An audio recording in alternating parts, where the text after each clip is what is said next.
Біздің әкеміз Есенжан Төлеутайұлы 1920 жылы желтоқсан айының 15 жұлдызында бұрынғы Семей облысы Абрал ауданының 2 ауылында дүниеге келеді.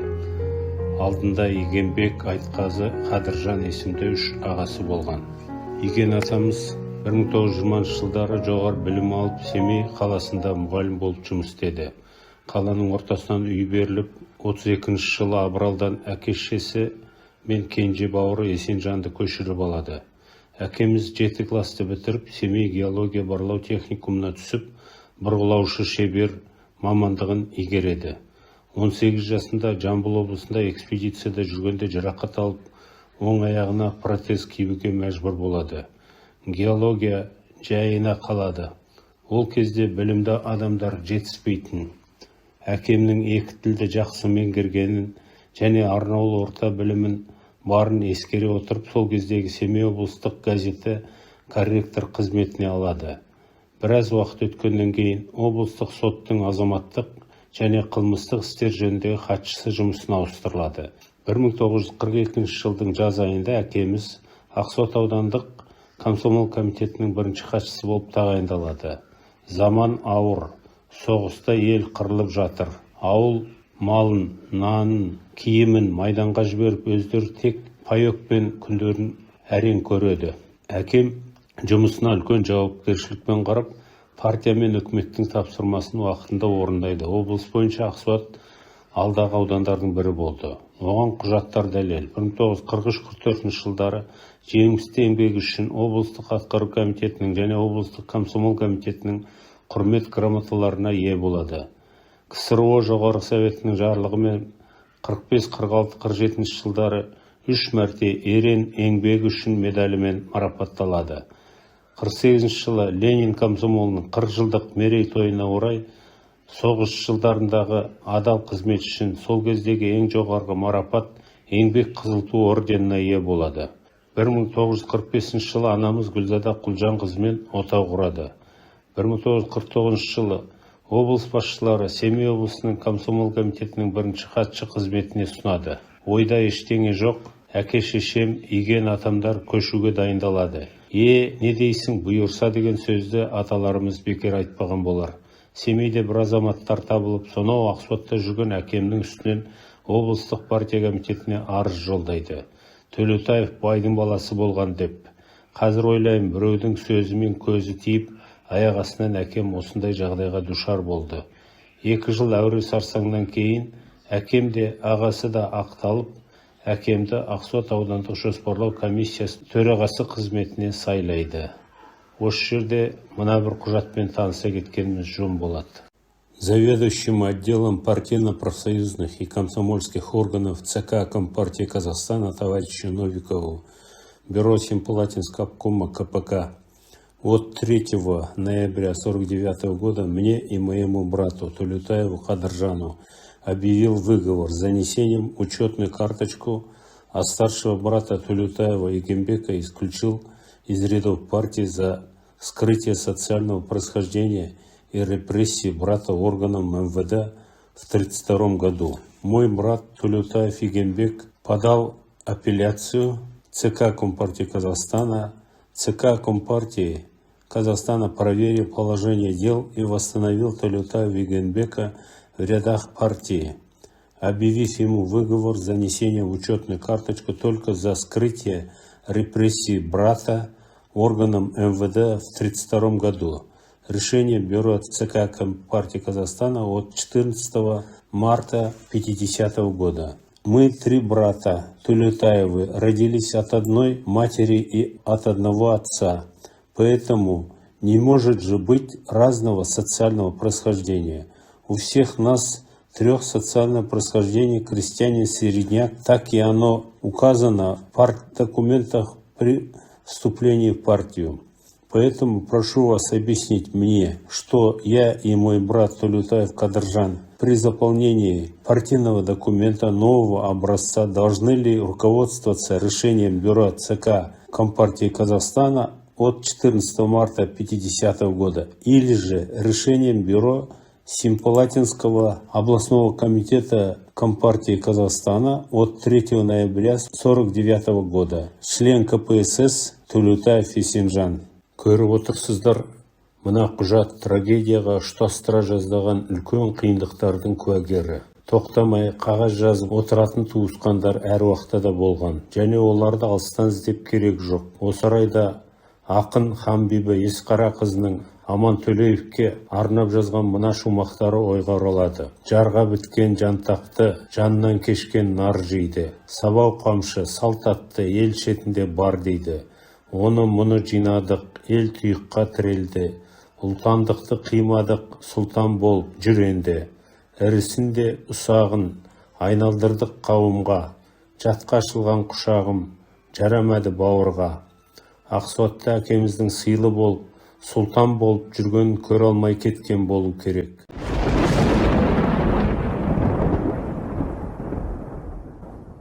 Қырық жетінші жылдан 60 жылдарға дейін аудандық кеңестің депутаты болып сайланды. Үкімет бірнеше грамота, тағы 2 медальмен марапаттайды. Дүниеге жары ұл қыз әкеледі. Үй балалы да базарлы болады. Бірнеше аудандарға, Семейге қызметке шақырады. Бірақ та әкем бас тартады. 1969 жылы март айында әкем Семей облыстық партия комитетінің пленумына қатысады. Сәуір айынан бастап салмағы түсіп, денсаулығы сыр береді. Облыстық ауруханада денсаулығын тексеріп, қант диабеті деген диагноз қойылады. Әкем Алматы қаласының онкология ғылыми зерттеу институтына жіберіледі. Қатерлі ісік тарап кеткен деп, иген атам бірге барып жанында болып, сол кездегі Астанадағы достарына інісін тапсырып, емдеу орталығының директорымен кездесіп, мән-жайды біледі. Дәрігерлердің болжамы оңды болмады. Атамыз тамыздың соңында самолетпен Ақсуатқа ұшып келеді. Туған туыспен бірер күн болып, бауырының жағдайын жолдастарына жеткізеді. Келініне, яғни біздің анамызға есен жазылып кетеді деп жұбатады. Өзі сол күннен бастап төсек тартып тұрмайды. Құдайдан сұрарым, жасаған жақсы ем, бауырымның алдында алып кетсін мені. Айтқаны келгендей 3 жұмадан соң Игенбек атам 64 жасында өмірден озады. Бұл 69 жылғы қыркүйектің 18 жұлдыз еді. Ел жұрты бір адамдай болып атамызды соңғы сапарына шығарып салды. Араға 2 ай салып қарашаның 24-де келді. Сол күні сағат 11 кезінде анам ас үйге шығып кеткенде әкем мәңгі ұйқыға кете барды. Үлкен отбасы 2 айда 2 азаматынан айырылады. Шешеме бұл соққы ауыр болды. Аз ғана уақыттың ішінде талай жылға қартайып кетіп еді. 1970 жылы Ақсуат совхозына Коммунистік партияның орталық комитетінің ауыспалы қызыл туы тапсырылады. Көп адамдар марапатқа ие болады. Анамызды сол жиынға шақырып, президиумға отырғызады. Әкемнің сол жетістікке қосқан үлесін бағалап, совхоз басшылығы ақшалай сыйлық береді. Бұл жерде айта кету керек, соңғы жылдары әкеміз сол Ақсуат совхозының партия комитетін басқарды. Жас өспей ме, жарлы байымай ма деген жақсы сөздер бар. Неше қыс, неше күз, содан бері неше қараша ай өтті. Анам үлкен сабырлықпен, төзімділікпен, барына риза болып, тәубесін айтып бізді жеткізді. Әкем қатты қиналып жатқанда, ішінен тілепті, балаларым дәрігер болады, осы қатерді емдейді деп. Өмір бойы әкеміз туралы тек жақсы сөздер айтушы еді. Демалысқа келген сайын, келген күні және кететін күні ерте тұрып, анамыз әкемнің зиратына апаратын. Ішінен Құранын оқып, біз бетімізді сипап жолға шығатынбыз. Анамның арманы орындалды, барлық баласын жеткізді, дүниеге келген немерелерін көрсетеміз. Сонда мама кімге тартқан деп сұрасақ, атасына, Есенге деп айтатын. Оған біз мәз болып қалатынбыз. Барлық баласы туралы жазбайын, тек Найля деген апайыма тоқтасам.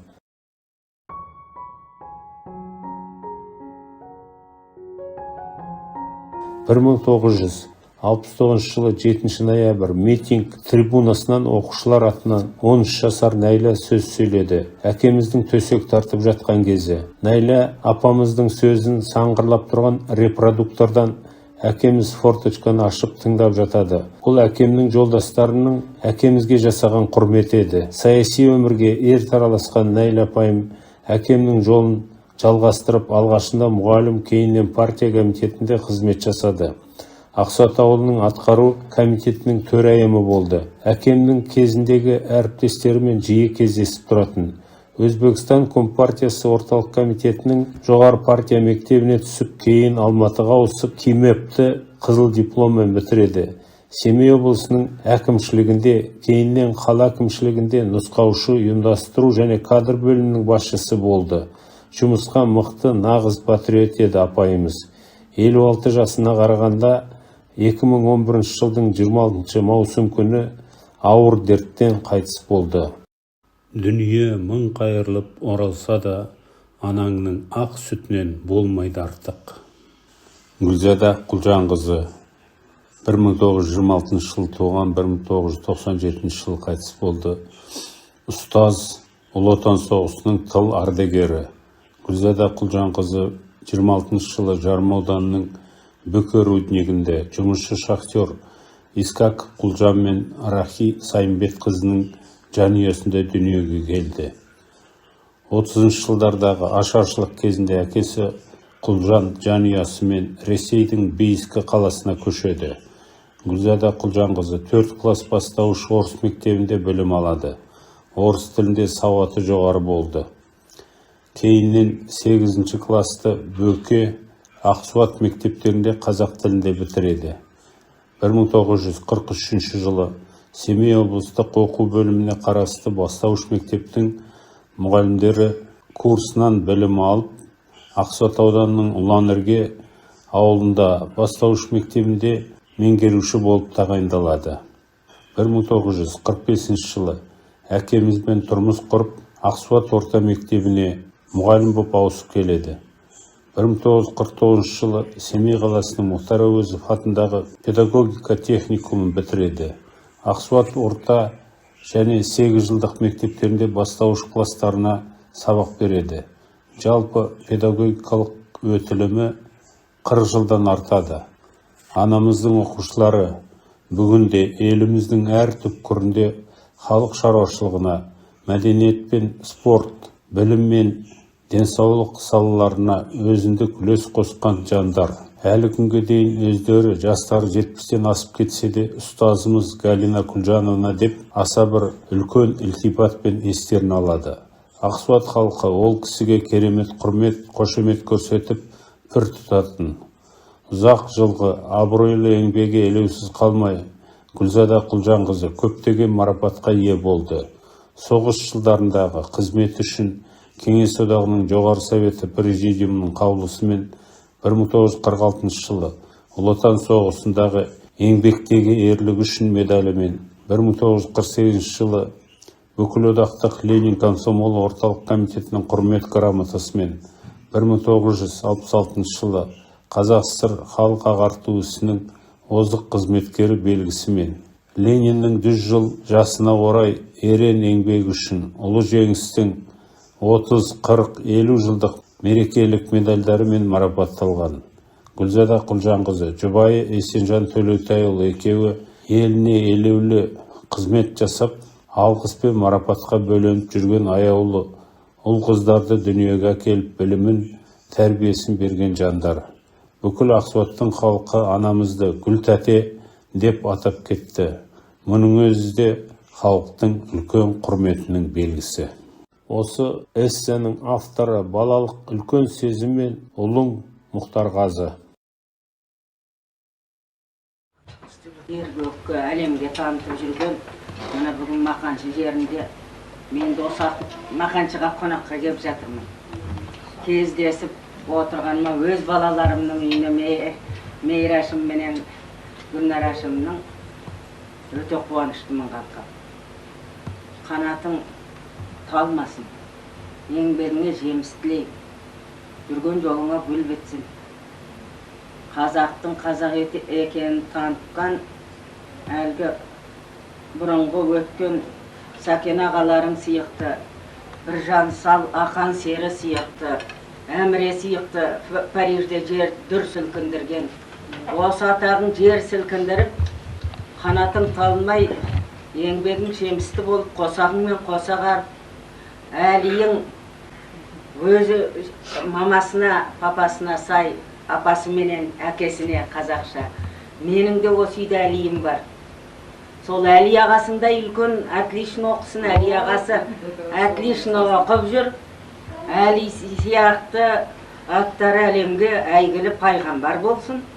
Енді осы айтқан, осында отырған мына қыздарым Сәулеш, Айгүл, мына отырған өзі қыз күйеулер, Майраш, бәрдеріңе де еңбектеріңе жеміс, бақыт тілейін. Менің Нәйлем мына Алматыдан биыл әлге бір оқу бітіріп қонақта жатыр. Екі оқуды десеңші. Енді ол да мына Роза. Қош. Ялады. Жарай, Розаштың үйі мына Мақаншыға келген қарсаңында келіп қалдық. Барлығы қайырлы болсын. Жүрген жолдарың досында елге тек қана қуаныш әкеліңдер. Не дейін, осы жақсылықтан Құдай айырмасын. Биылғы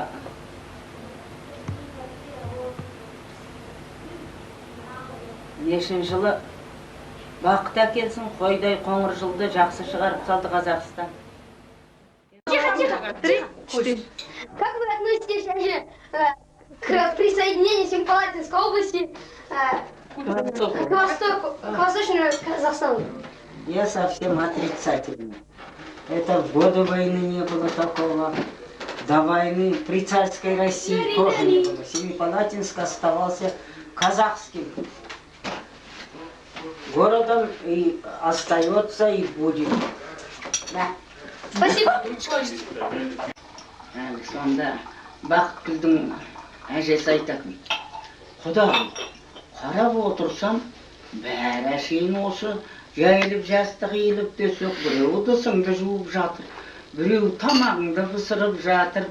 Осы бәрінен бікендерге бәріне оларды білмеймін дейме, қайдан білем мен? О жаққа бармай, көргем жоқ барғанын. Енді өзімізге осы араға келгенімізге 72-де көшіп келдік, 94 көшейік. 22 жыл тұрдық. Бір шай десіп көрмеген көршілер болғанда қандай бір алтынды. Сол енді қой. Енді жақсы қалды болсын енді. Айтқанымыз кесел. Естіген жоқ. Жаңа Камаш апай мамын барлығымыз бұл Тыңдадық, тыңдадық. Кәдімгідей әлгі Камаш айтады. Біздің социалапырақ. Жаңа сөйлеп жатқан. Жақа сол. Анда сөйлейтін докладым сол біздің алдымызда. Жақа, отыр, чай ішесің ба? А что ты хохотала, жаңа, что не сняли? Көнейді де шақыршайын. Өзім шақырамын. Шахматные фигуры стоят, потом поворачиваются направо по одному уходу. Сами. Ой, неше түрлі істеймін.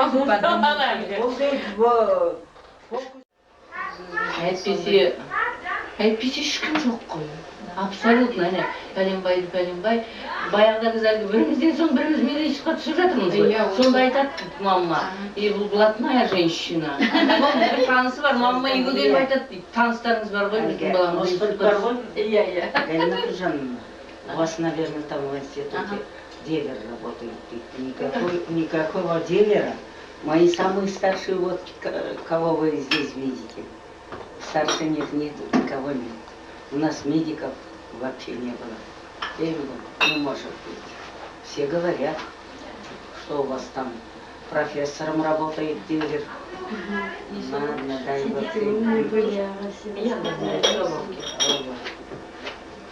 Ой, чай ішіңіздер.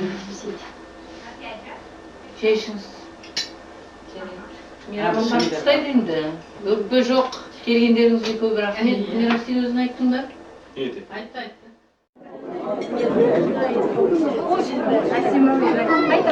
А?